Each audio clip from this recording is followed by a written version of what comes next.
Knicks scoreboard. They ruined 138. They ruined They ruined it for you. The Knicks win. They're the road team. Boy. Jalen Brunson with 36 and 10 assists, the double-double. Let's hear from him post-game. Jalen, 36 and 10 for you, 7 threes. You're the first Knick to have 7 threes and 10 assists. It's John Starks. You guys are just flowing right now offensively early in the year. He is special, Kat. That is the truth. How and why has your offense been so special to start this season? I don't know, but I think for the most part, just trusting my work habits and being in the gym every single day, not changing anything, keep my routine the same, just making sure I stay consistent in that part. You've had a lot of success in this building. You had a 50-point game the last time, 36 and 10, as we mentioned tonight. What is it about this particular place that the basket looks so big? I mean, I don't know. The ball just goes in here. But, it's a credit to my teammates. Now they keep me confident. They keep me in the right position to be successful. So it's all to them. Jalen, congratulations, and thank you for the time. Thank you. Appreciate it. All right, guys, back to you. New York Knicks win it. Jalen Brunson with a monster game. You just heard there a double-double. 36 and 10. That's impressive, Smitty. What do you think? Yes, it is. I mean, he's been impressive his whole entire run with the New York Knicks.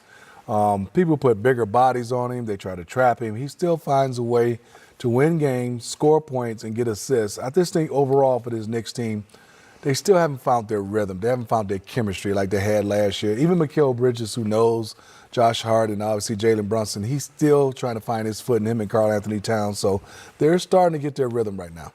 GA, what do you think? They are a different team when you look at the roster. When you add someone like Karl Anthony Towns, who just commands so much attention from your opponent, does it take a little longer to make that complete adjustment when you add a player of that caliber? It can. I think the injuries have kind of derailed them a little bit, right? You know, not having Mitchell Robinson all season, not getting a chance to see how those two would work. You know, you got to give Karl Anthony Towns a lot of credit. I think offensively, it's been a pretty smooth transition in terms of how he's been able to play. I mean, he had 34 and 10 tonight. I mean, he was terrific. I just think, you know, having the injuries and if you're Tom Thibodeau, you haven't had a chance to really, establish your rotation, looking at different lineups of how you want to play. And so right now they're just kind of prodding, you know, keeping their head above water, winning some games, but they haven't been able to string together a lot of success as of yet. But I do think this group's going to play some good basketball as we start to get a little closer to Christmas. So when you look at the Knicks, we talk about expectations and teams that have been surprising to people. Even with the roster change, Smitty, are they where you thought they would be at this point? Still relatively early in the season. Are they a little behind schedule or are they ahead? What do you think? You know, I think they're right where they're supposed to be because of the injuries. Yeah. I think maybe a couple games here and there they could have won. But I think right now they don't seem like there's anything wrong. It's just like they've lost some games. Right. That's the one thing I like. You can see that they're all getting along. And when you have chatter and communication, they're trying to work it out. Everybody's talking. I like seeing that, especially on the defensive end. They're all pointing. Josh Hart is playing well. They're all playing their role. It's just starting to come together. I think Mitchell Robinson, if he gets healthy, will definitely help them. It gives them that deeper bench, you know, and also gives them some flexibility. But I think also Mikal Bridges is just a guy right now, both ends, hasn't really found his way like he had in Brooklyn and like he had in Phoenix. Yep. All right. Well, as I said, it's still early, only 15 games in for the Knicks, so plenty of room to make improvements. And they're on a 5-game win streak, so they definitely are trending. Very good. They're trending. I love that. That's the 1-38. Still a close game. Just under 7 minutes left in the second quarter. Let's talk a little Orlando Magic as you look at that box score so far, what we've got going on. Welcome back inside our NBA TV studios, guys. The Orlando Magic, some people might be surprised at how well they're performing.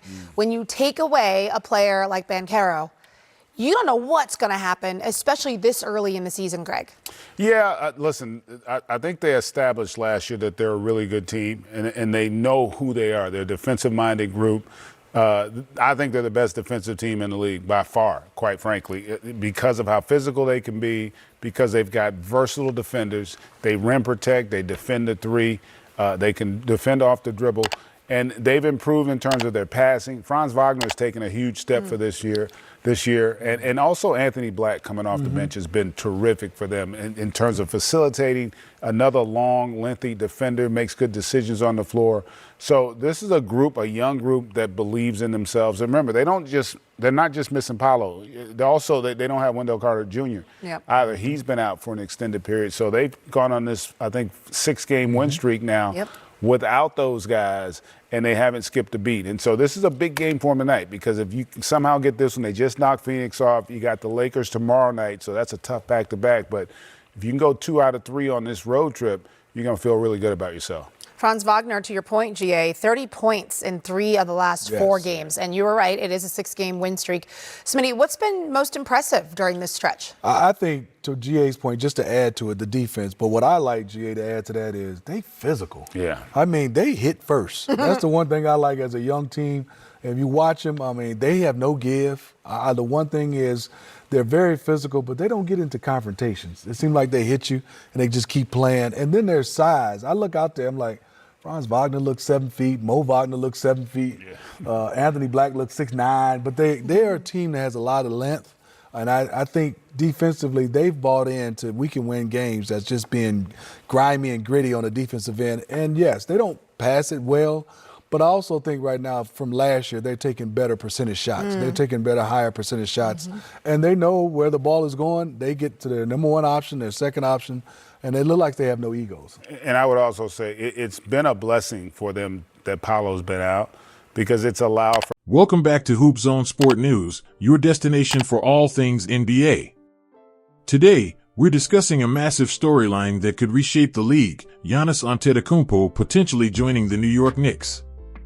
Knicks fans, this might just be the moment you've been waiting for, a legitimate chance to land one of the league's top superstars. Let's explore what this means for the Knicks and their future ambitions.